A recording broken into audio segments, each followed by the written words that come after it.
The first press conference when we done a face-off, I think it really hit home. I generally do. I mean, I'm not one to say, I saw fear in his eyes. I'm not that guy, but I generally, saw, you swallow and it's a big swallow. You think shit's just about to get real, and it did. For people are looking at me like I've done my serious work, and now I'm just playing at it. I was telling everyone how great I felt and how I'm going to do a job, and I'm really excited for it.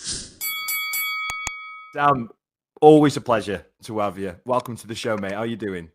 I'm good, man. Thanks for having me on again. Yeah, I'm good. Everything's going well. Bless your heart. It's great to see you. So, first of all, congratulations, Sam, on such a emphatic win. I mean, I was so impressed. I was straight on the messages to John. Yeah. And I was so impressed with you. How did you feel in there? Because you looked the best I've seen you in your entire career, Sam. You know what? I felt good. The whole run up to it, the whole run up to it. I kept, like, the week of the fight, I kept telling people, people ask, sponsors, the coaches, people in the gym, how did you feel? And I kept telling people I felt good. And I thought, I've told too many people. I'm starting to, set myself up for a massive fall here, because I was telling everyone how great I felt and how I'm going to do a job, and I'm really excited for it. And then, yeah, like you say, just everything seemed to land in place, and it turned out great on the night.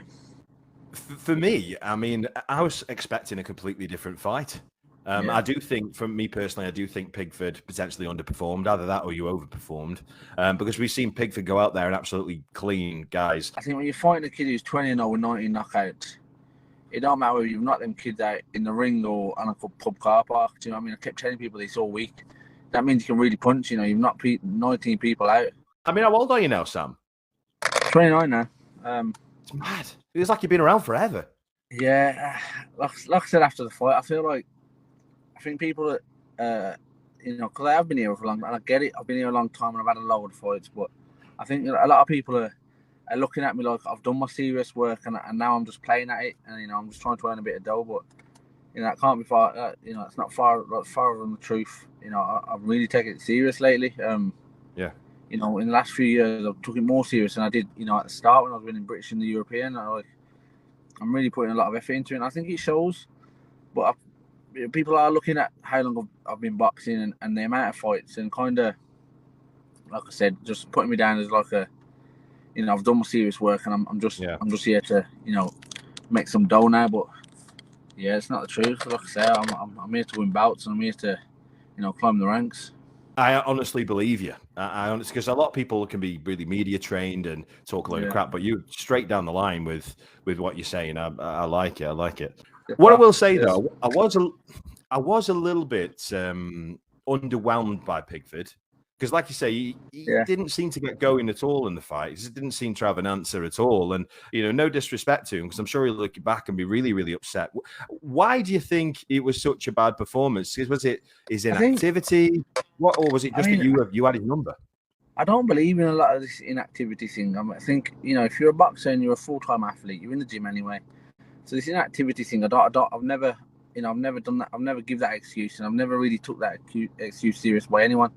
You're an athlete. You should be in the gym.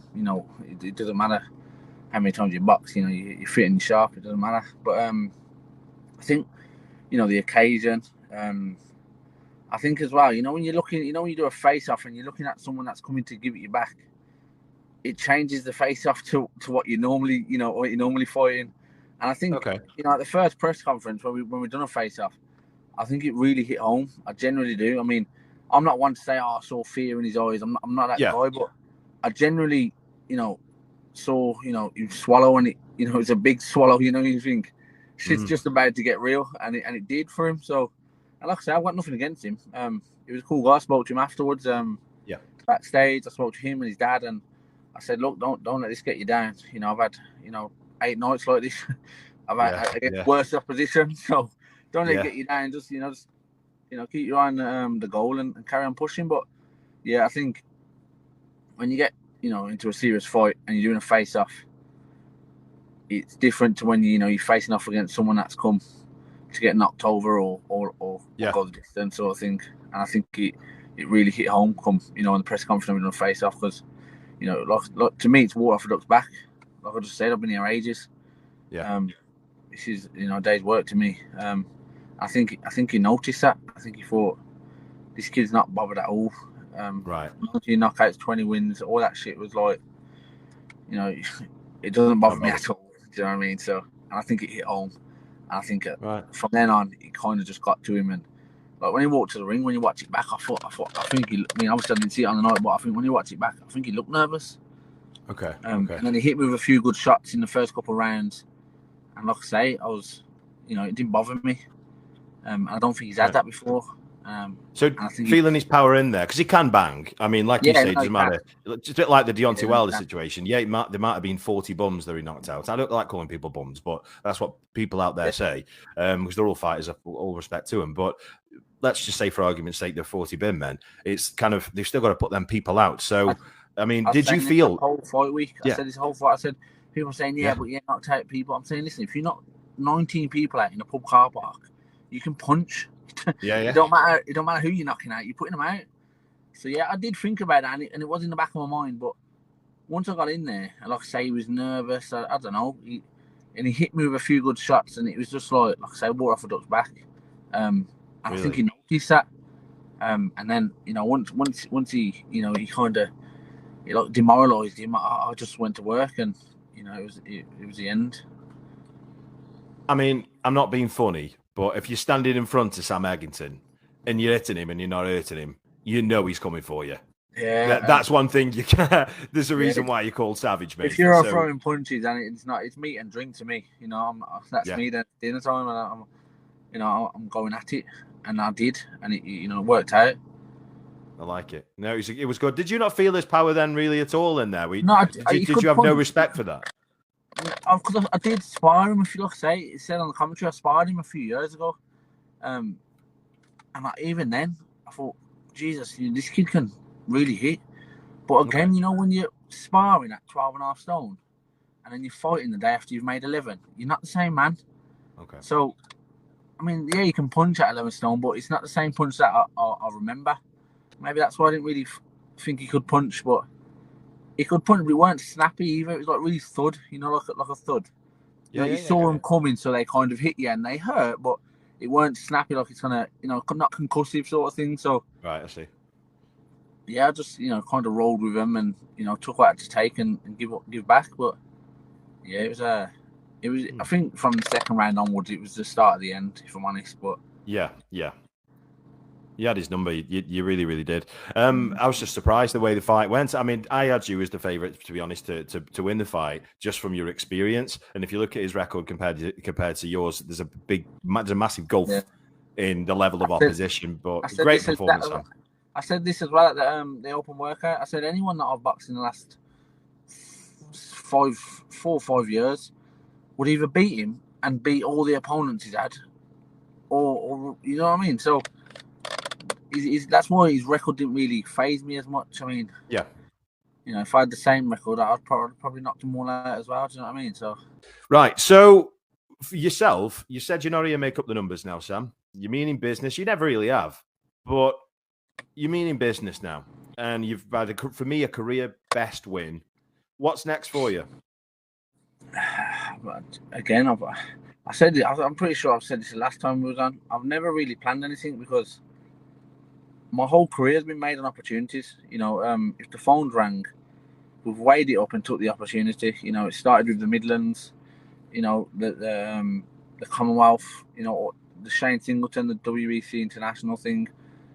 All these have just been opportunities that have come out of nowhere and we've took them. So we've never really planned a road to, you know, the world title. It's just kind of been an opportunity that I've took them, and I think that's what you've got to like say. I don't believe in this inactivity thing because if you're a full-time athlete, you can't have an excuse. I don't think personally. You're either in the gym or you're not. So again, I ain't really got a plan for the next thing. I'm waiting for a phone call, and I'm pretty sure it'll come. So one thing I'm like to do is I know both sides of boxing when it comes to media and your side. So I understand these aren't call outs because that's disrespectful and I don't like it when people do that, especially when media try and bait you. It really winds me up. Yeah. But there must be a few people that you've got your eyes on that not necessarily the people, but they may be holding a few titles that you wouldn't mind having? Is there anybody on like the radar? I mean, obviously I'd have loved the Hogan rematch, you know, before we lost to JJ. But other than that, you know, I'd love I think I'd hate to retire without a US fight. Do you know what I mean? I'd love to go over to the US and box over there. So if anyone rang from the US, then I think that'd be the plan. But no real names. I'm amazed you've not, Sam. Yeah, like I say, I've never had the phone call either, I don't think. I mean, it's not like you're not good value for money, Sam. They'd love you over there against like Mexican or something. He'd be fighting a year. I'd love that, I would. But yeah, I've never had a phone shout call out now. Shout out to all them promoters. Get him over to the US. Man. I'm telling you, they think, Jesus Christ, they think you'd speak Spanish. Yeah, like I say, I think I'd be gutted if I retired without a US fight. Fight in the US. Anyway, I'm not looking for an MGM or you know, something massive. Just somewhere in the States would be great.